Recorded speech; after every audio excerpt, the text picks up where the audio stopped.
E aí pessoal, sejam bem-vindos ao canal da Igreja Presbiteriana do Bairro Alto. Eu sou o Alisson, tô aqui com o Rodrigão. Boa noite, Alisson. Boa noite, pessoal. Boa noite. Boa noite não. Viu? Não, tranquilo. De novo. E aí pessoal, seja bem-vindo ao canal da Igreja Presbiteriana do Bairro Alto. Eu sou o Alisson, tô aqui com o Rodrigo. E a gente tá estudando aí, Páscoa, o drama da salvação. Rodrigo, por que estudar esse tema aí nesse mês? Por que esse é o nosso estudo desse? Então, Alisson, tranquilo? Pessoal, tudo bem? Falar sobre a Páscoa é importante demais. Um dos motivos que torna essa coisa de se a gente sempre lembrar sobre a Páscoa, né, é porque a gente esse momento do ano se tornou um momento de troca de chocolate, de presente. Uhum. Tem esse viés hoje em dia, a gente faz bastante isso, né? E nenhum problema com chocolate, de jeito nenhum, né? Inclusive, tô aceitando chocolate, mas se a gente reduzisse a Páscoa a isso, a troca de chocolates e tudo mais, ao coelhinho da Páscoa, a gente estaria perdendo algo precioso demais desse momento, Uhum. né? Que é o real significado do que é a Páscoa. O André, no vídeo anterior, ele fala bastante sobre isso, vale muito a pena ver, dá uma olhada aí no canal, ele retoma de uma forma bem legal o assunto, mas a Páscoa, em última análise, ela lembra a gente o que Deus fez na história em favor dos homens. Uhum. Né? A ação de Deus na história em favor dos homens. Ele faz algo na história do povo judeu, né, para os resgatar, né, para os livrar lá do Egito. Essa recapitulação normalmente está lá com o André, mas no vídeo anterior. Mas ele também faz isso que aconteceu lá com os judeus, aponta para algo na história. Né? Ele faria algo na história em favor dos homens, para que a salvação fosse possível, Uhum. né? Para que houvesse salvação. E aí, Alisson, não perder esse significado seria perder algo precioso demais. Uhum. A percepção do que Deus fez e da própria salvação que existe na Páscoa, né? Que está evidenciada no que aconteceu na cruz de Cristo, seria perder algo precioso demais. E o fantástico, Alisson, é que o que Deus fez, a morte de Cristo na cruz, para pagar pelos nossos pecados, os meus pecados, os seus pecados, ela aponta para a resolução de um problema. Uhum. Né? A gente está vivendo essa pane aí com a pandemia, é algo sério, né? A gente conversou bastante já esse ano sobre isso, né? Mas por que isso tudo é tão sério? Por que na sua saúde é tão preciosa? Uhum. Né? Por que há tanta preocupação com a quantidade de mortes enorme e que está aumentando a cada dia? Porque a vida é preciosa demais. Uhum. Né? Então a morte é um problema muito grande. Né? A salvação fala da esperança que há após a morte, né? De ter vida, de viver eternamente, de o nosso corpo experimentar, sim, talvez a morte, mas após ela vivermos uma vida plena com Deus. E essa promessa, essa esperança que há, que está ali no que acontece na cruz, né? Em olhar para Cristo, em se aproximar de Cristo como Salvador e ter essa esperança. Mas não é só isso, ou não é só isso tudo. Uhum. Né? Ela aponta para o futuro, mas ela reverbera no nosso dia a dia, Alisson.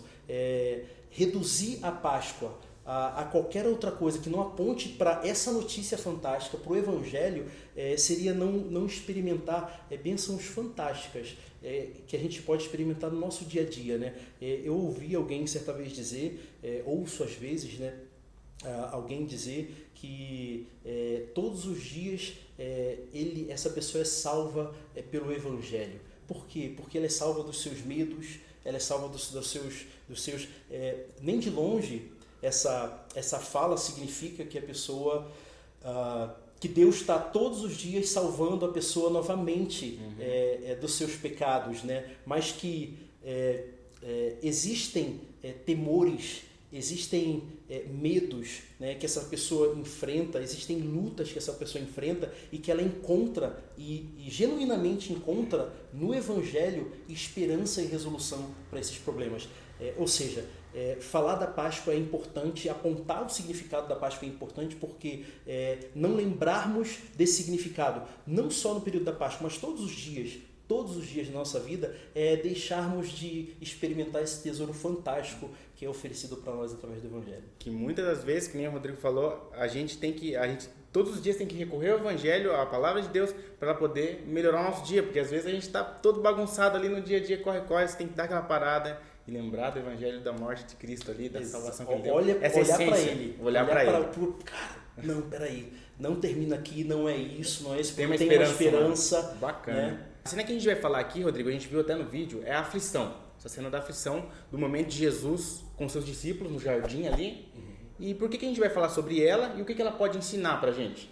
Então, Alisson, assim, a gente vai falar sobre escolheu essa entre tantas outras cenas, né, que existem aqui na história da salvação, nesses últimos momentos, né, antes da crucificação, porque ele fala de algo que liga todos de uma realidade humana. Né? Entre tantas outras que também nos identificam, né? A aflição é uma delas. Né? Todo mundo em algum momento ou vai perder alguém, vai lidar com a perda de um emprego, vai lidar com a saudade, vai lidar com uma doença. Né? A aflição é parte da vida. Né? A gente vê essa realidade acontecendo nessa cena do jardim, né? E vale a pena a gente já direto dar uma olhada no texto e perceber como o texto descreve esse momento em que Cristo vive. Ó, a gente vai ler hoje Lucas 22, do versículo 39 até o versículo 46. Lucas 22, do versículo 39 ao 46. Diz o seguinte: Então, acompanhado dos seus discípulos, foi Jesus, como de costume, ao Monte das Oliveiras. Ao chegar, disse: Orem, para que não cedam à tentação. Afastando-se a uma distância como do arremesso de uma pedra, ajoelhou-se e orou: Pai, se queres, afasta de mim este cálice. Contudo, que seja feita a tua vontade, não a minha. Então apareceu um anjo do céu que o fortalecia. Ele orou com ainda mais fervor e sua angústia era tanta que o seu suor caía na terra como gotas de sangue. Por fim, ele se levantou, voltou aos seus discípulos e os encontrou dormindo, exaustos de tristeza. Por que vocês dormem? Perguntou Jesus. Levantem-se e orem, para que não cedam à tentação. Alisson, a cena descrita aqui é uma cena de bastante angústia, né? Bastante tristeza de Jesus, né? Outros evangelistas trazem alguns detalhes, como ele antes fala sobre a minha alma está triste até a morte, né? A gente, olhando para esse texto, além de perceber essa realidade, a gente consegue aprender algumas coisas, de alguns princípios de como lidar com tristezas e angústias na nossa vida, né? Por isso que a gente vai olhar para essa cena hoje. E por que Jesus estava angustiado assim? Então, irmão, essa é uma pergunta boa, né? Porque a gente pode imaginar, imaginem, né? O que a gente está vendo aqui é o próprio Deus, né? A descrição da história é a seguinte, né? Como a Bíblia descreve Cristo, ele é a própria imagem de Deus, né? Olhar para ele e conhecê-lo é conhecer o próprio Deus, né? Vivendo com toda a glória de Deus, ele nasceu como um homem, cresceu, teve uma infância, uma adolescência normal, dentro do que a gente pode chamar de normal nessa realidade. Ele, em sua vida, fica evidente em vários momentos a sua divindade, né? Milagres acontecem,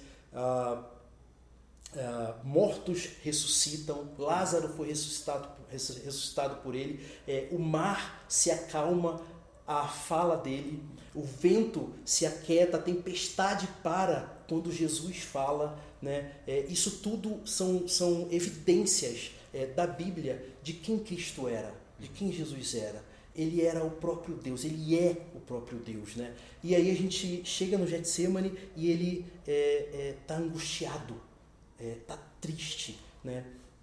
E a gente olha para esse momento, Alisson, e percebe que depois de Cristo, muitas pessoas passarão por coisas parecidas com o que Jesus vai passar, sofrimentos físicos parecidos com o que Jesus vai passar. Alguém comenta, né, que o medo ou a angústia de Cristo, né, não poderia ser motivada somente, né, ou essencialmente pelo medo do castigo físico. Né? Por quê? Porque discípulos dele seriam crucificados, seguidores dele seriam lançados aos leões, muitos depois dele seriam queimados vivos, e ele sabia dessa realidade. Não era o medo da traição, não era a angústia de ser abandonado pelos amigos, que logo aconteceria. O que motiva a angústia de Cristo aqui não é a preocupação com os soldados que vêm prendê-lo logo depois dessa cena, a cena que se segue, ou com o juízo injusto que vai acontecer durante a noite, o julgamento injusto que vai acontecer durante a noite com Cristo, ou mesmo com a multidão gritando crucifica-o, crucifica-o. Esse não é a angústia de Cristo, né? A angústia de Cristo, ela se aproxima ou tem bastante relação com a percepção de que o peso do pecado recairia sobre ele, irmão. Cristo, ele no Getsemane, ele começa a experimentar, né? a vislumbrar a gravidade do pecado que cairia sobre ele. E aí, assim, Alisson, para a gente tentar compreender um bocado disso, do que está acontecendo com Cristo e a percepção dele da gravidade do pecado e desse peso recaindo sobre ele, cara, eu fiquei pensando durante a semana sobre como seria viver com Jesus, né? Que legal que seria viver com um cara que nunca pecou. Ele nunca fez um comentário que machucasse alguém. Ele nunca teve uma palavra maldosa, uma ação que prejudicasse outra pessoa, né? Os momentos em que Cristo usa palavras duras, e algumas palavras são em alguns momentos isso acontece, tem uma motivação boa, adequada. Nem de longe é a humilhação é algo para humilhar alguém. Cara, eu fiquei pensando, cara, como deve ser viver com alguém assim, né? E como deve ser doido pensando sobre isso, como é louco pensar na relação dessa pessoa com o pecado. Tamanha bondade, tamanha inocência, né? Tamanha pureza, beleza, sendo exposta ao pecado, né? Lidando com essa realidade. E aí, com algo que eu conheço bastante, que você conhece bastante, né? Com as maldades que nós fazemos, com as falas, com as ações que nós realizamos, tudo isso, com as consequências e as aflições que nossos pecados causam na gente, no outro, na ofensa que isso é contra Deus, né? Cristo, ele sabia que ele seria feito maldição. Ele estava no prelúdio da cruz, e isso caiu sobre ele lá, né? O que isso ensina um bocado pra gente é assim, Alisson, os nossos pecados, eles são graves. Os nossos erros, eles são graves. Os erros que eu cometo, que você comete, você que está em casa comete, eles são graves, né? Às vezes o dia passa, a vida passa, a gente se acostuma com a vida, as maldades da vida, com as nossas próprias maldades, mas a realidade a gravidade enorme nisso, né? E isso aqui ensina a gente a nos relacionarmos um pouquinho mais adequadamente com o pecado. De que forma? Não lidando com ele de forma leviana. Não é o preço, a angústia de Cristo aqui evidencia que é pesado, é grave mesmo, né? O que a gente fez e fará, e o preço que foi pago por isso, né? A outra coisa, Alisson, é que no verso 42, né, quando Jesus ora, ele fala assim, olha, Pai, se quiseres, afaste de mim este cálice, né? Quando ele fala de cálice, quando a Bíblia fala de cálice, tem uma relação muito grande com o cálice da ira de Deus, né? Cristo sabia que o preço para que do pecado seria cobrado, né? E que preço era esse? A ira de Deus seria derramada sobre ele, né? Esse cálice da ira de Deus seria tomado por Cristo até a última gota, né? Como alguém também falou, ele experimentaria isso, e Jesus começa a antever essa realidade, né? Ali no Getsemane, essa batalha acontece, irmão. Mas algumas coisas que Cristo faz e que acontecem aqui ensinam pra gente como lidar com isso, né? Com aflições. A primeira delas é que o próprio Cristo, a aflição do próprio Cristo fala pra gente sobre sofrimento, né?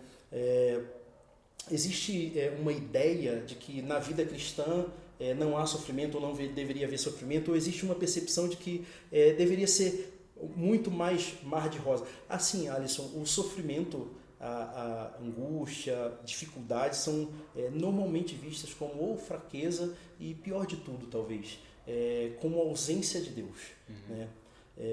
A aflição de Cristo aqui evidencia que não é pecado sofrer, né?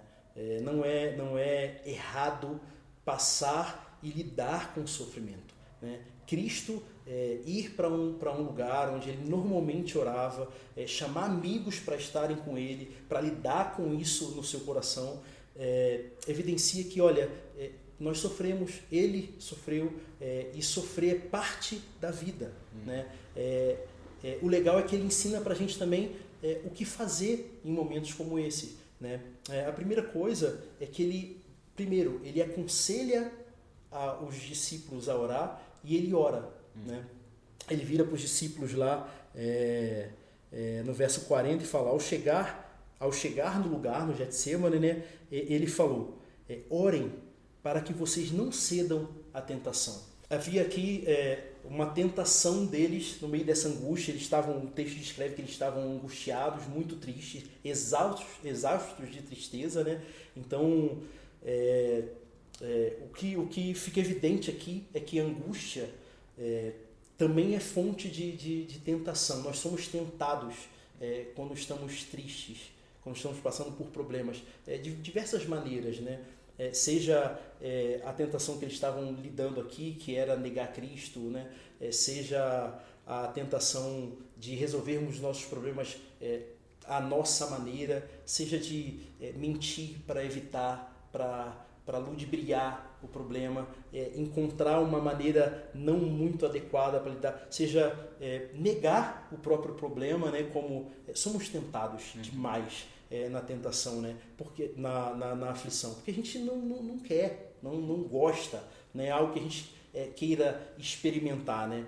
E aí Cristo dá a solução para isso. Olha, orem para que não cedam à tentação. E além de falar para os discípulos sobre isso, ele mesmo faz isso, né? E aí o que a gente percebe com a oração de Cristo são coisas muito bacanas, cara. A primeira coisa, o texto de Lucas aqui, ele não descreve, mas se a gente olha lá no capítulo 26 de Mateus, né, e 14, 15 ali de Marcos, a gente percebe que Jesus 3 vezes orou, né? Ele insistiu 3 vezes em sua oração, né? Há uma oração perseverante aqui, né? E aí, assim, é muito natural é comum para a gente, em momentos de dor, de aflição, nem querer orar, né? Cara, eu não consigo orar, né? Essa fala, eu não consigo orar, eu não sei, você, em alguns momentos você não quer fazer coisa alguma, né? E aí Cristo ensina pra gente, olha, é preciso orar e é preciso perseverar em oração, né? A segunda coisa é de uma beleza fantástica. Lá no verso 42, a gente já leu, mas vale muito a pena, olha, ele diz assim pro Pai, Pai, se queres, afasta de mim esse cálice. Em Mateus, a frase que Mateus descreve é, Pai, tudo é possível, tudo te é possível. Afasta de mim esse cálice. O que a gente percebe aqui é uma oração de uma sinceridade muito profunda. Profunda demais, cara. Cristo tá falando para Deus sobre um pedido profundo dele. Sobre algo porque estava relacionado com uma aflição enorme que ele estava sentindo na alma. E se ele pudesse, ele pede isso. É o que ele pede isso para Deus, né? Afasta de mim essa angústia. Isso realmente ensina para a gente como a gente deve falar com Deus, né? A percepção, Alisson, de quando a gente ora, a gente está orando com alguém que ama a gente. A gente está orando com um amigo. Está falando com um amigo. Sabe quando você está numa situação, e talvez você tenha experimentado isso, complicada, de dificuldade, de tristeza, ou de não saber o que fazer, e você senta com alguém e você fala com essa pessoa, cara, eu não sei o que fazer, a minha situação é essa. Descreve para essa pessoa. Isso é orar. Orar é se sentar com Deus, se ajoelhar, estar em pé em algum lugar, onde for, e falar com Deus muito sinceramente mesmo sobre o que está se passando no coração, sem detença. A gente percebe essa realidade muitas vezes nos salmos, os salmistas falando com muita sinceridade, rasgando mesmo o coração para Deus. Isso é muito precioso, é muito importante essa liberdade de fazer isso, né? Algumas vezes é bem complicado, né? Quando a gente está nesse momento, já conversamos, de tristeza, a gente não sabe nem o que falar, né? Pensando nisso, eu lembrei de uma história bem legal, dos próprios apóstolos mesmo. Eles estão no mar, né? Jesus está se aproximando do barco, eles... depois de algumas interações, eles percebem que é Jesus, né? E Pedro muito ativo, né? Muito reativão, ele olha para Jesus e fala, Jesus está vindo caminhando sobre as águas, né? E ele fala, Jesus, deixa eu ir até o Senhor, né? Se é o Senhor mesmo, deixa eu ir até o Senhor. Não, vem Pedro. Jesus responde, vem cá Pedro, vem comigo. E Pedro começa a andar, sai do barco, começa a andar sobre as águas. Só que em algum momento ele duvida. Aí aqui, assim, eu quero só fazer uma ressalva, nem de longe quero julgar o Pedrão, eu nem sei se eu mesmo seria o cara que pediria para sair do barco, né? Admiro, é fantástico já o Pedro que pede, né? Que tem fé que nem sei se eu teria, de falar, Jesus, deixa eu ir até o Senhor. Fantástico, mas em algum momento o homem que como nós somos, Pedro duvida, Pedro teme, está sobre as águas, ele nunca viu aquilo acontecer e ele começa a afundar. E aí ele faz uma oração fantástica. Ele olha para Jesus e fala, Senhor, salva-me. Senhor, me ajuda. Se a gente não sabe como orar, o que orar, se o momento de angústia da gente, a gente está experimentando tanta confusão ou tanta dificuldade que nem a gente não sabe por onde começar a falar, eis aí uma oração fantástica de se fazer. Senhor, me ajuda, Senhor, me salva. Senhor, eu não sei o que orar, eu não sei o que falar, me ajuda na oração, fala comigo, me ajuda a falar com o Senhor sobre o que eu estou sentindo, ou só, Senhor, me ajuda, né? É a oração mais eficiente que tem, né? E ele vai estar lá, algo vai acontecer, e já aconteceu nessa oração, que é o quê? Que é a presença do próprio Deus. Né? Essa oração fantástica poder ser feita, esse pedido de ajuda fantástico poder ser feito. Né? Então, falar sinceramente com Deus é algo que a gente olha para a história do Getsemane e percebe Cristo fazendo. Mas a outra percepção na fala de Cristo é que é uma oração bastante humilde, cara. Ele continua, ainda no verso 42. Contudo, que seja feita a sua vontade e não a minha. Né? Não sei se você já viu, percebeu, já teve a percepção de alguns jeitos de orar,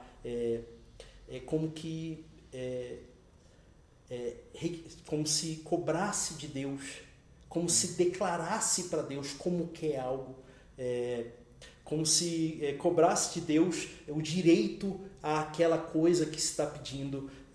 Isso não encontra, um termo bastante usado nesse tipo de postura é determinar o que se quer. Né? Olha, isso não encontra nenhum respaldo em nenhum momento da Escritura.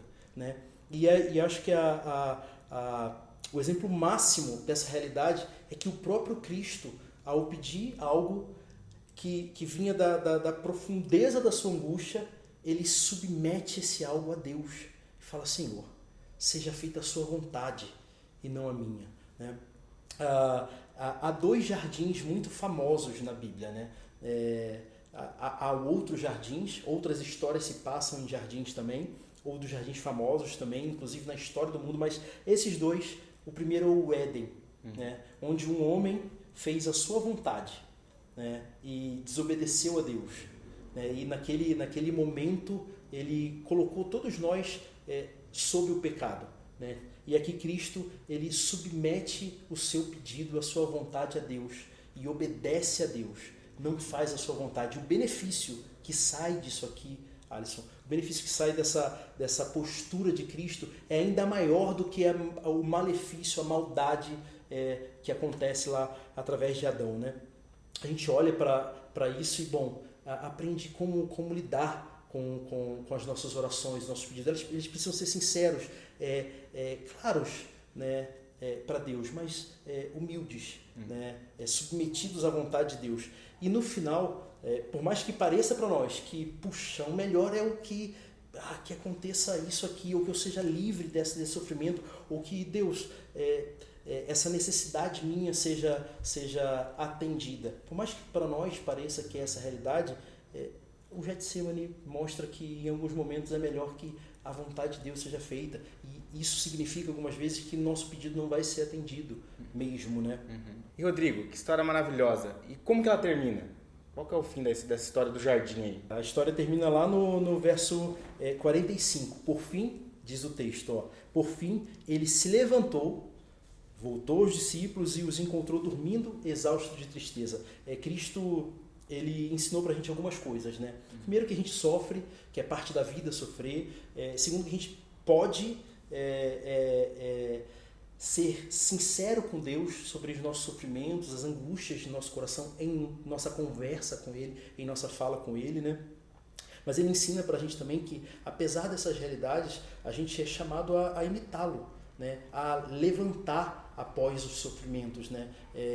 Enfrentar, lidar com esses sofrimentos com Deus, com amigos, com uma comunidade de fé e levantar após eles, né? A gente não é chamado nem de longe para uma vida, sabe aquela vida vivendo sempre em tristeza, quase amando, se relacionando com a tristeza desse jeito. Não. A gente é chamado para levantar com Cristo, né? Ele se levantou, né? E caminhou para a cruz. A batalha do Getsemane havia sido vencida, Alisson, graças a Deus, e o que ele foi fazer na cruz é levar sobre si o castigo que nos traz a paz. É o que a Bíblia diz, estava sobre ele, né? Isso remete para a gente essa esperança, essa certeza de que aflições existem e acontecem, mas elas são realidades que passam com Cristo, né? E devem ser passadas com Cristo. Por mais que algumas delas durem, por mais que algumas delas pareçam que não vão acabar, perdurem por tempo demais, quando vividas com Cristo, com Deus, irmão, são vividas de uma forma muito diferente, né? A vida vivida com Deus é vivida de uma forma muito diferente, né? Poder dividir com Deus, sejam alegrias, sejam tristezas, experimentar nessa vida, né, que lida com tudo isso que a gente falou hoje, a possibilidade de se sentar com Ele ao final dos dias, né, nos momentos de dor, de angústia e de alegria, mas dividir com Ele essas realidades já em muitos aspectos, se levantar, já é viver as dores de uma forma diferente mais. Então não, a história não termina com Cristo na angústia, mas essa cena termina com Ele se levantando e caminhando em direção à cruz, né? As cenas para as cenas do próximo capítulo, aí temos que assistir os próximos vídeos aí semana que vem. É isso aí. Rodrigo, você pode orar pra gente? Vamos sim, cara. Vamos falar com Jesus.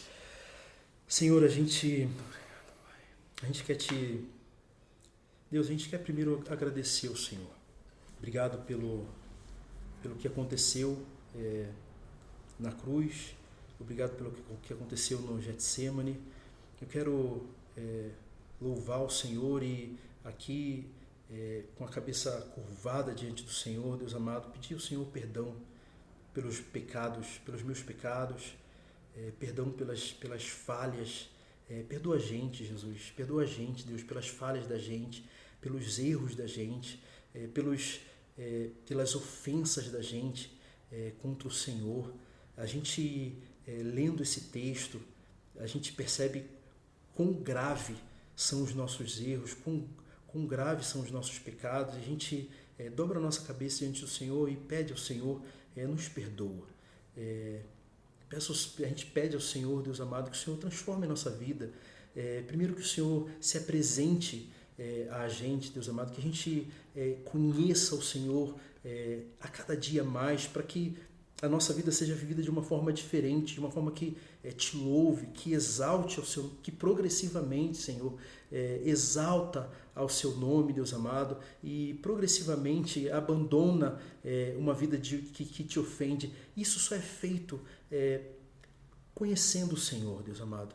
A segunda coisa que eu quero pedir ao Senhor, Deus, a gente experimenta a aflição, Senhor.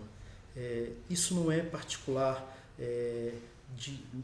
não é particular do Alisson. Aflições se apresentam diante de nós como seu filho, e essa realidade ensina pra gente o que Cristo viveu, ensina pra gente como passar por isso.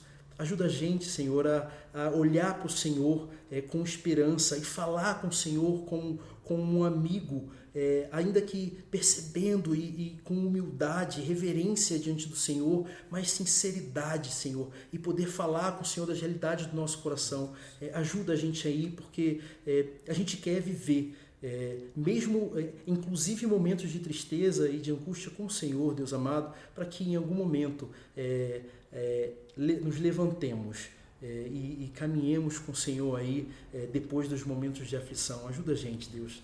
A gente te agradece demais mesmo, porque falar com o Senhor é algo fantástico, e isso só pode acontecer a partir da cruz do seu Filho. Por isso a gente ora, Deus amado, e te louva em nome do seu Filho Jesus Cristo. Amém. Amém. Não esquece de compartilhar esse vídeo, desce aí embaixo, já clica em compartilhar e manda para as pessoas, e manda para os seus amigos, e se inscreve no canal também para não perder mais mensagens como essa. Um abraço para vocês.